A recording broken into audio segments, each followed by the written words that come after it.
continuing the story of Joseph.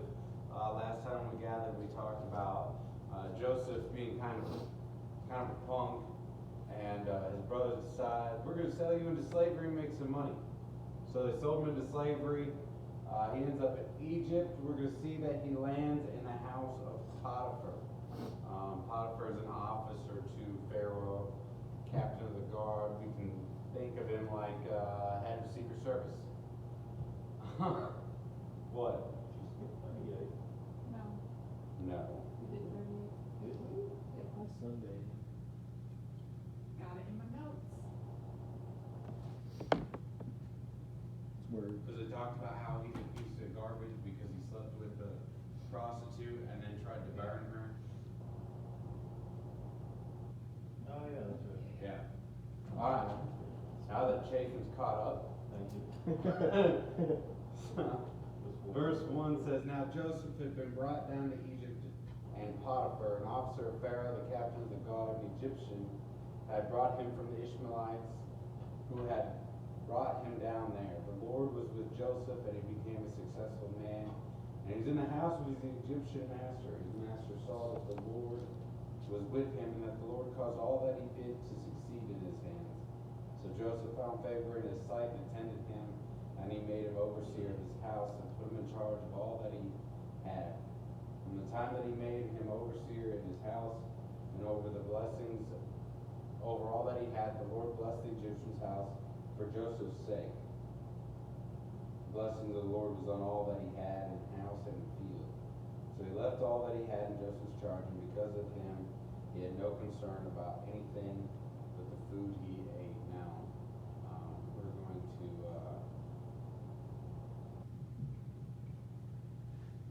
going to test my memorization here. X30. So it's not. It's definitely not Acts 39. So I think like a lot of the times in our lives when we find ourselves in a position that we don't necessarily like or doesn't favor us, or even in a really bad position such as this, we have a tendency to constantly question God about it and almost blame him for it. I really think that the story of Joseph is kind of the story of God's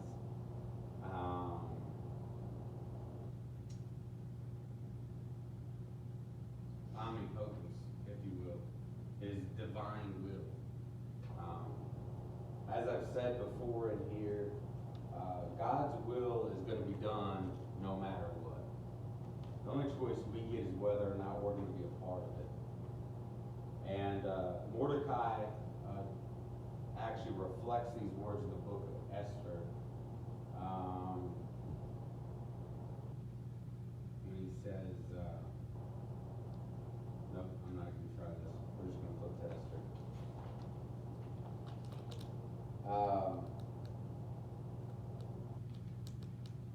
If you go to Esther chapter 4,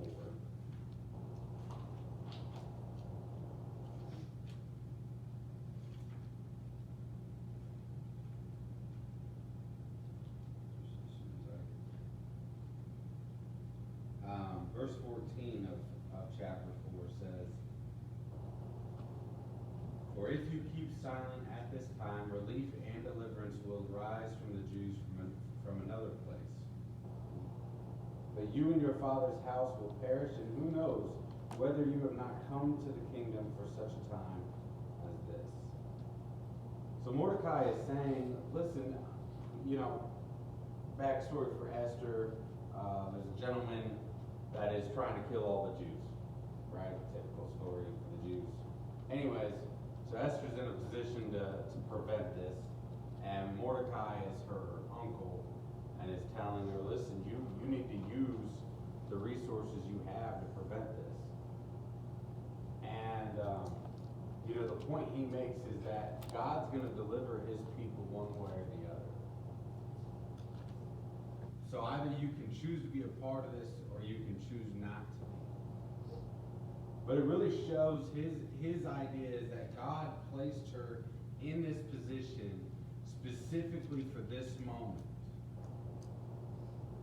And I find that to ring true. When we read throughout the Bible, we find that there's a lot of situations in the Bible that are like this, where God places somebody in a certain situation, and it may be favorable or it may not be, but he places them in that position so that they can do his will in that circumstance. And they're almost never told what they're supposed to do. He relies on us to make the correct decision. At Joseph's story, we'll see that Joseph is swiftly moving towards a similar situation. See, God has allowed him to be placed in this horrible place, in this horrible situation, as a slave, and later, as we'll read, a prisoner. And we think, well, how can Joseph be favored?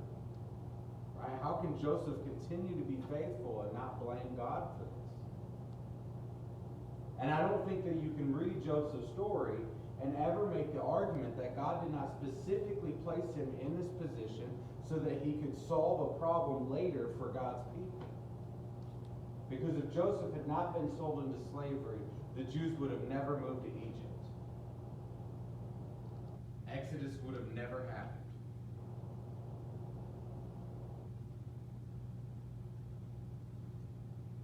We read in verse 5 of chapter 39. It says, from the time that he made him overseer in his house and over all that he had, the Lord blessed the Egyptian's house for Joseph's sake. The blessings of the Lord was on all that he had in house and field. I really truly believe that the Bible shows us that the presence of a truly godly man is always a blessing to those around them, whether they believe in God or not. Whether it's in your home, whether it's at work, whether it's near your friends. You see, we make statements like God is with us. He resides within us through his Holy Spirit. But think about what that means for the people around us. You see, if God resides within me, then that means that when I'm among the unbelievers, when I'm among the lost, that God is also among them. And we put a lot of pressure on ourselves to do the right thing or say the right thing. But I think when we look at it from that angle, we realize that our responsibility is to allow God to work in those situations. Because God is already present there. We've already agreed to allow him to use us as his conduit in this world.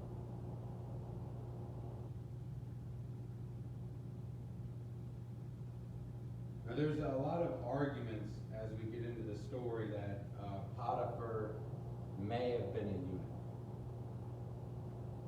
I have found no evidence to support this. The idea is that he's a eunuch because most officers of Pharaoh were a eunuch, and that may be why his wife does what she does here in this chapter. But like I said, going through word studies and things like this, I have not found any evidence to truly say definitively that he was a eunuch. But the idea is out there. So in the second half of verse 6, it says, now Joseph was handsome in form and appearance, and after a time his master's wife cast her eyes on Joseph and said, lie with me. But he refused and said to his master's wife, behold, because of me my master has no concern about anything in the house, and he has put everything that he has in my charge. He is not greater in the house than I am, nor has he kept back anything from me except you, because you are his wife. How then can I do this great wickedness and sin against God? And as she spoke to Joseph day after day, he would not listen to her to lie beside her or to be with her. I want to point out something. Joseph says, how can I do this great wickedness against God? Now our instinct is to think that the wickedness he's talking about is sleeping with another man's wife. While I'll agree that that is a sin against God, that's actually not what Joseph is referring to as wickedness against God. Joseph is talking about betraying the trust of his master. That's the wickedness he refers to. Now, I don't think that this is singularly contained within a master-slave relationship. I think that this is really a matter for any relationship, whether it be friends, whether it be spouses, siblings, anything like that. I think betraying the trust of a loved one or betraying the trust of somebody who in fact trusts you is a great wickedness against God. Because the idea is that you have given your word that you are trustworthy, or at least implied. And I think that the Bible shows us without doubt that while God is a God of His word, He expects us to be people of ours.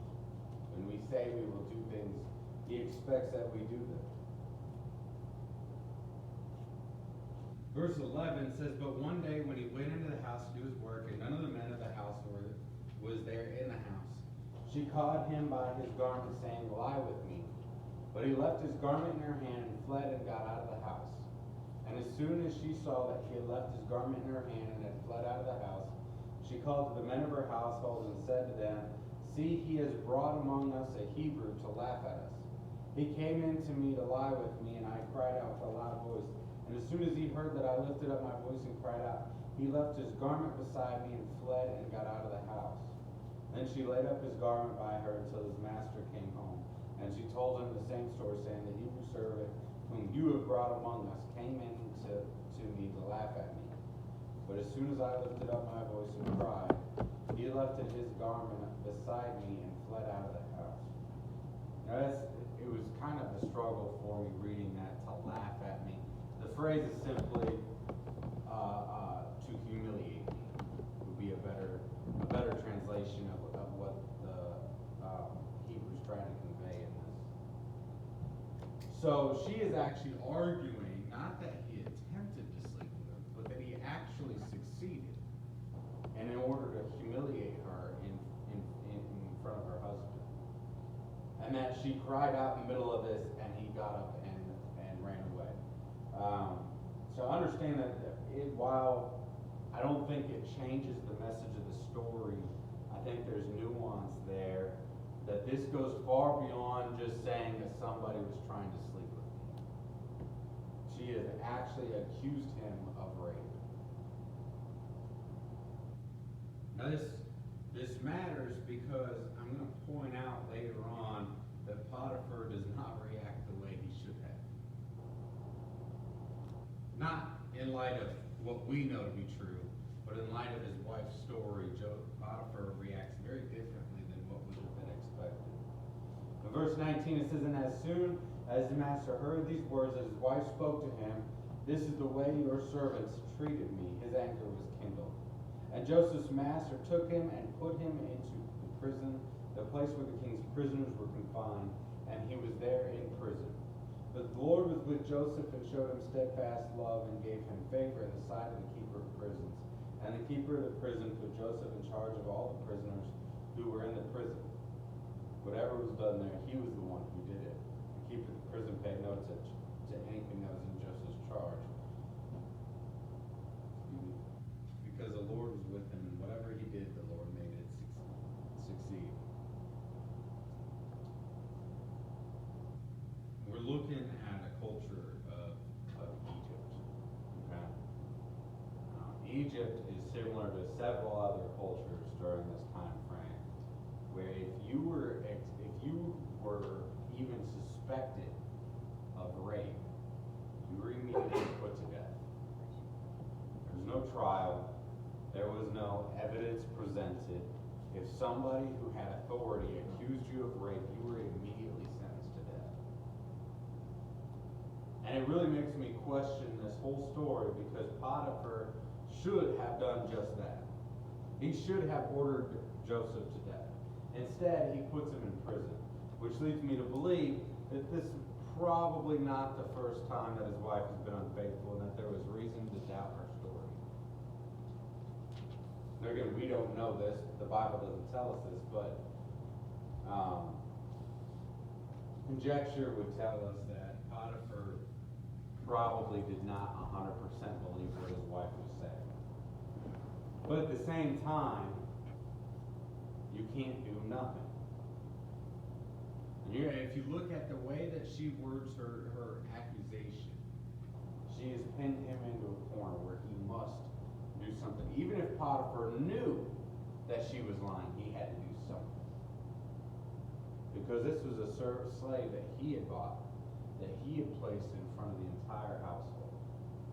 And now, the entire household, and most likely the town by the time he got wind of it, knew that his wife was saying that he raped her. So whether Potiphar believed his wife or not doesn't matter. This is a man of great reputation. So he had to do something.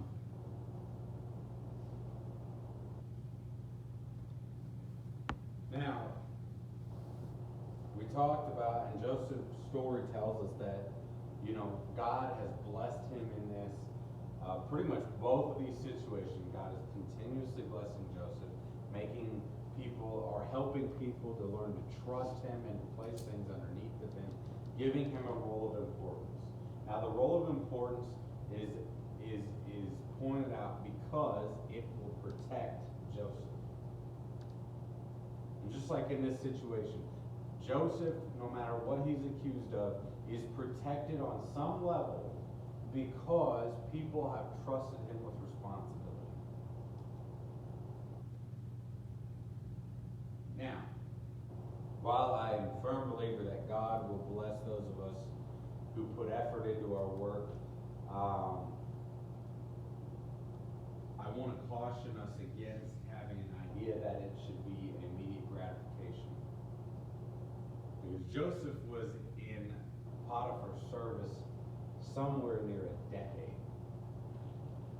Right? We can't read this story and think, oh, he came into Potiphar's house and like 3 weeks later, he's in charge of the entire house. Because he served Potiphar for an entire decade before he was put into prison. Now we don't know exactly what time in those 10 or so years that he actually gained these responsibilities. But the idea is that it's not immediate. God is not just handing us stuff. You see, we get rewarded for the things that we do, but while we can understand that these things come from God, it's not necessarily that God is going to do some miraculous intervention. And we look at his going to prison too. Now, a worldly person would tell you that the fact that he was head of the house and head of the prison shows us that Joseph's character was resound enough, was stoic enough, that when he went to prison, people saw who he was and understood that he was a responsible person and gave him responsibilities. A godly person sees that God is implementing a plan and is maneuvering Joseph into a place to be a part of that plan.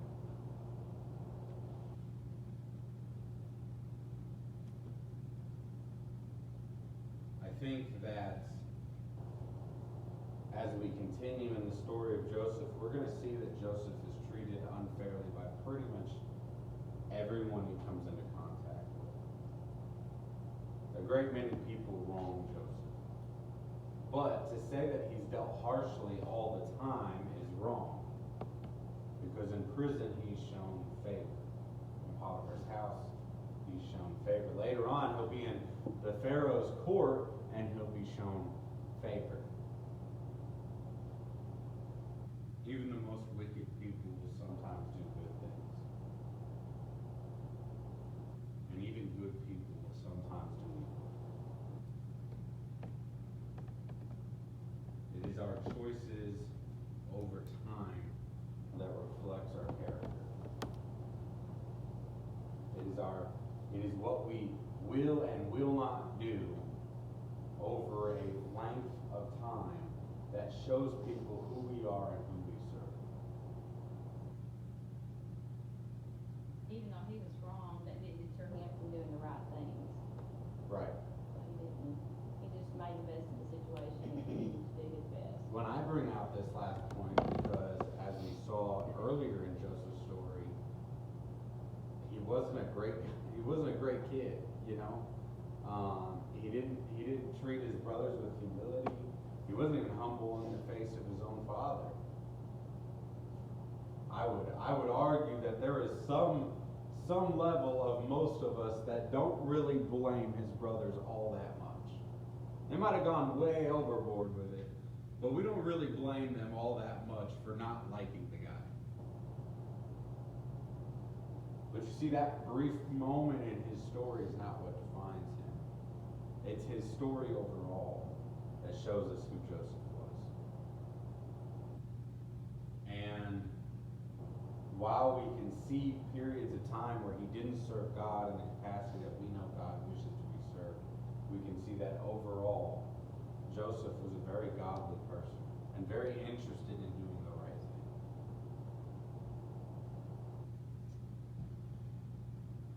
That's all I have for this chapter. I know it was very short. It's a very short chapter. I don't think it needs to be a lengthy message to be a powerful one. I think Joseph's story is nothing if not powerful for us. Is there any other comments that anyone would like to make before we close out?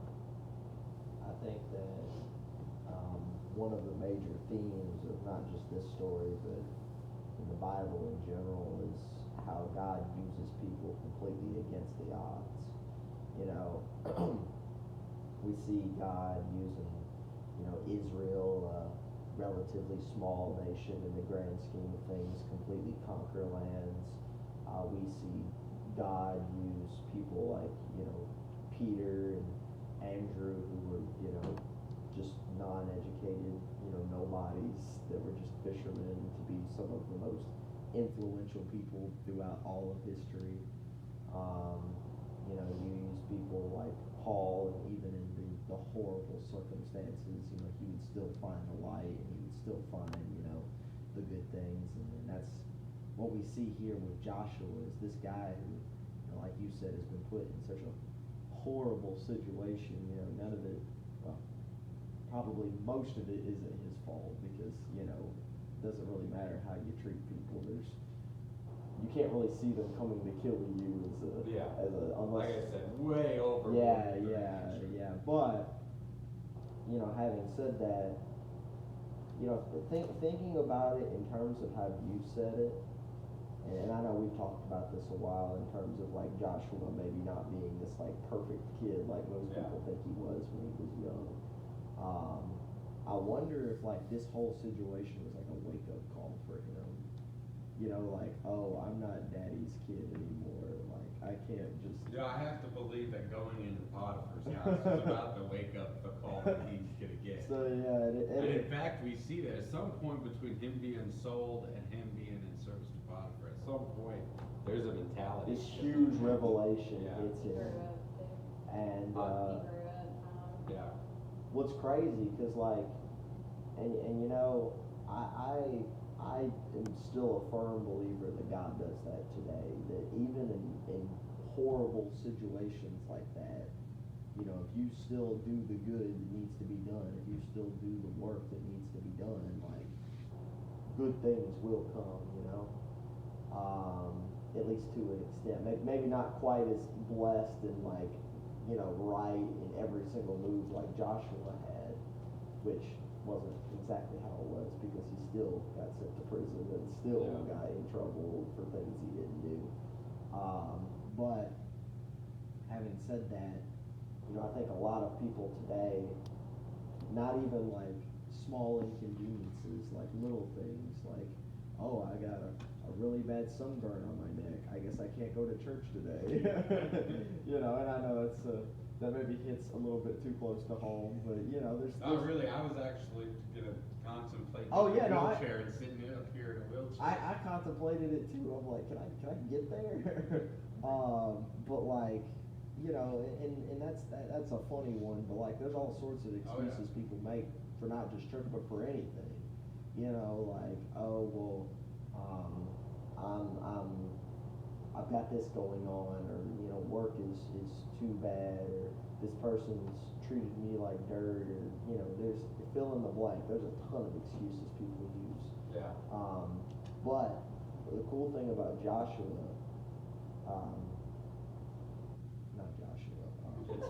Joseph, excuse me, the one that starts, the other J. I didn't wanna be that guy. Yeah.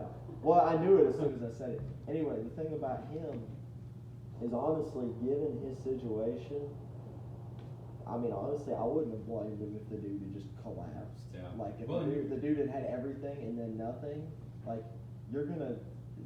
somebody could just, make all the excuses in the world and not want to do What it. astounds me is look at his age. Like, as we talked about, he's gonna get arrested somewhere near the age of 27 to 29, somewhere in between that. Yeah. But I look like I'm 30 and I can barely manage my household, let alone manage somebody else's. Mhm. And you think about that. At the age you guys are right now, he was not only expected to act as an adult in society, he was in charge of managing another man's entire affairs. Mhm. And it wasn't just any man. He was somebody with enough influence that they needed that service. Well, here's the incredible thing too, is a little bit deeper in that. When it comes to people who, are sold into slavery, your default inclination might be to just completely hate your master. This guy owns me. Yeah. I don't want to be owned. Yeah. They could treat their master very, very poorly. And the way I see this is obviously, he did a really, really good job. Obviously, he did the things in the household that, caught Potiphar's attention and, made him look and see, oh, this guy's really good at what he does. Mm-hmm. But having said that, I have a really hard time believing that there wasn't some kind of impression that Joseph gave him, Yeah. some kind of whether it's just a good positive attitude, whether it's the fact that he praised God, Well, whether it's whatever, If you're given the idea that this slave is trying to escape or looking for a way to escape, are you gonna place him in a position? Yeah, absolutely not. Yeah. And I see this, and I see someone who has been greatly affected by, a follower of God, and I think that we can look at that today and see people that, maybe rude to us, maybe people that under all circumstances we should not like whatsoever, or, whatever, but forget all that and do what needs to be done, Yeah. Still have a good impression on those people, When and you still see- give those people the things that they need. You see a level of humility in. Let me find this real quick.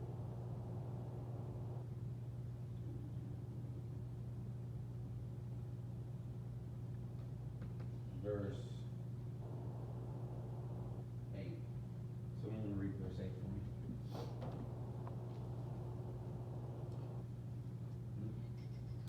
But he refused and said unto his master's wife, Behold, my master wrought not what is with me in the house, and he hath committed all that he hath to my hand. Yeah, so we see a level of humility in Joseph's attitude with this, because a lot of times we get the attitude of, well, I've done hard work and I've done good work, and so I'm entitled to these certain things. And Joseph doesn't have that mentality, or at least it doesn't seem so. He sees all the things that his master has trusted him with, and he sees it as a gift, almost. Something that he should be taken care of, something that he's obligated. We don't see any sense of entitlement in Joseph's response to it. And I think that alone is pretty unique, especially with somebody in that situation, somebody who's worked their way up from a slave to a head of house, right? And if we had to use modern day terminology, we're looking at a slave to a butler, which is a huge, huge leap. Now, in the second part of the story, in verse 19 through the end, when he's in prison, we see the same thing. Now, this phrase in verse 22 says, whatever was done there, he was the one who did it. That means that no matter what happened, good or bad, Joseph was held responsible for it. If somebody escaped, Joseph was treated as if he'd escaped. We see throughout history, this is how prison guards had been treated. That if somebody escaped, you were an escaped convict. That's how the prison. And so, just like they would put the prisoner to death, they would also put the guard responsible for him to death. But Joseph is in this position. No matter what happens in this prison, he is held solely responsible for it. Now, the keeper of the prison, we would call that a warden, says that he paid no attention to anything that was in Joseph's charge. That's pretty impressive. You're in charge. Your job is to run this prison, to make sure everything runs smoothly, and to make sure nobody gets out before they're supposed to. And you've got one prisoner who's going to be in charge of a massive portion of your prison, and you completely ignore that part of the prison because you trust him so much to keep things running the way they're supposed to run. That is a huge accolade to Joseph's name. I mean, honestly, not to the like same extent it happened the first time, but the whole idea of him having power and having, maybe as we would see it, somewhat entitlement, has just completely like gone away again. You know, like his rank, his status is just completely gone down the hole again. And honestly, like, and I hate to be that guy, but I'll be honest with myself, that would probably be the moment I would break. You know, like, You think it'd take you that long? I mean, I'd have broken a long time before well, that. no, but hear me out when I say this. Like, the dude's already been through so much. Yeah. You know, like he's already had to lose everything and build it all back up, and then you just lose it again. Mm-hmm. Like, that's got to be beyond devastating. You know, just to have everything that you built up for so long that you lost, and then lose it again. You know. But truth was on his side. So just like with Potiphar's wife and the brothers, you know, not immediately bad things happened to them, but it did come probably to her, I don't know. But obviously her husband really didn't believe her. But with the brothers, you know, here they come back to grovel at his feet, not realizing it's him, you know. But we have to remember, if we just tell the truth, always good things come. People today try to be like Potiphar's wife. They try to lie to get their way, and eventually it all crumbles, you know. Yeah. Yeah, I think that you're absolutely right in that we can expect God to repay good and evil for what they deserve eventually. Maybe not here on earth, but eventually. And really that's the idea that ties right into the New Testament, because that's the idea that we're supposed to hold on to. That's literally our whole reason for doing good things on earth, is because we know that eventually there's going to be a day where God comes and repays everyone who's owed. Well, I think that's the reason why it wasn't hard for him to break. Like, it was easy to not break. You think so? Yeah, I think it was easy. He didn't have anything to live for. So all he had to look forward to was death. He's like, well, one day I won't be asleep anymore and I He can die. wouldn't be the first person in that situation to kill himself either. Yeah, but if he killed himself, he didn't come. I mean, the Jews actually had no law against it. Not yet now. We're not even the Mosaic law. Not yet, but still, do we see at any point? In fact, we really don't have a whole lot of laws that God has given his people yet at this point. Because his people is literally one family. I think Joshua, Joseph, why do I keep saying Joshua? We are in Joseph figured out something that it takes a really, really long time for people to figure out, and I don't think even I've figured it out completely. I know the concept of it, but to actually like practically have it in my life is totally new and totally another ballgame. But the idea that life stinks, life is terrible, life is always going to be terrible, there's no way to get around that. And that, well, hear me out, it's easy to figure out, but the idea of understanding that life is going to be terrible, but God is gonna get you through it is, Because at the end of the It's day, if you crazy. think you've learned this, ask yourself if you still say things like, that's unfair. yeah. Exactly, you know, that's what I'm getting at.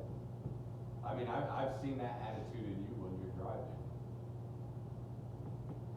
I would say that they're unfair. You've seen me show it all. I just show them my emotions back.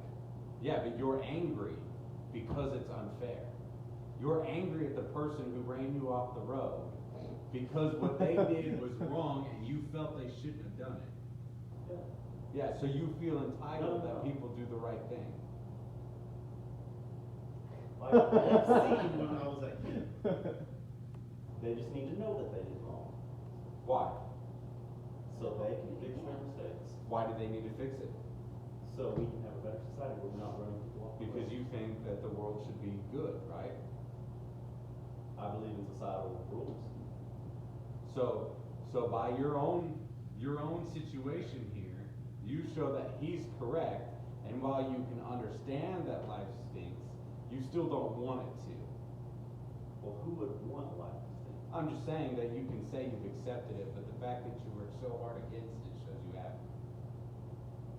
You call that working hard? Kind of, yeah. Well, don't misunderstand, like, you can accept it and still try to, like, go against it, you know? Like, you can still, like, you know, that's exactly what he does in this story is tries to, you know, make the world and make his immediate environment, you know, a better Sure, place. but you know what we don't see out of Joseph? What's that? Anger. Yeah. That was my point. Yeah, He doesn't get angry about these things because he's accepted that this is the way of the world. yeah. Even though he's gonna try to do the right thing. You, however, have claimed that you've accepted the same truth, and yet you show anger when it's not shown, I show them that they're wrong. with anger. It's more It's not the way. Let's say- All right, let's, pinpointed. we need a therapist in here to tell you how to define your emotions. Where's Pinpointed the couch? actions that may come off as anger, but it's You more- were angry. When but that it's U-Haul more tried to run you off the road and you almost killed both of us, you were angry. I call it harsh discipline. No, that's On what who? you did because of anger. No. I still loved it.